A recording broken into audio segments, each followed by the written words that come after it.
এখন সদরপুরে যে কাঁচা বাজার রয়েছে সেখানে আছি, তো আমরা মানে দামগুলো একটু দেখি। ভাই বেগুন কত করে বিক্রি করতেছেন? 60। কফি? আর এটা লম্বা বেগুন, এটা এটা শুধু 20 টাকা 25 টাকা? আচ্ছা আচ্ছা। কচুরলতি? দাম বেশি, নতুন তো 50 টাকা। 50।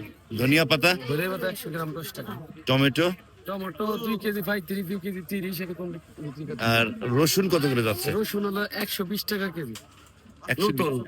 নতুনটা। আর আলু? আলু 25 টাকা কেজি। 25। কাঁচামরিচ ভাই? কাঁচামরিচ 20 টাকা পোয়া, কিলো নিলে 60 টাকা রাখি। কিলো কারে কয়বার? ও 1 কিলো কিলো। আমি ভাবলাম যে অন্য জাত কিনা। উচ্ছা কত করে যাচ্ছে? উচ্ছে হলো আপনার 80 টাকা কিলো। এই বেগুনটা তো চমৎকার, সাদা বেগুন। দেশি বেগুন, এটা খাঁটি মাল। এটা কি জিনিস? এটা হলো সাদা বেগুন। এটা কত করে? এটা হলো আপনার 70 টাকা কেজি। আর সিম যাচ্ছে কত করে? 120 টাকা বেচার কাম, সুদে 20 টাকা বেশি আর কি।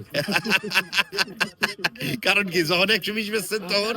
না, 120 টাকা যখন বেশি তখন নতুন ছিল, এখন আর কি পুরান হয়ে গেছে, তো মানুষ একটু পুরান। তাতে কি রমজানে কি আপনার মনে হচ্ছে যে আগের চেয়ে দাম কি বেশি না কম, একই রকম আছে?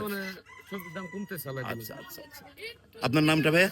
মোহাম্মদ আজম শেখ। দোকানের নাম? দোকানের নাম আজম।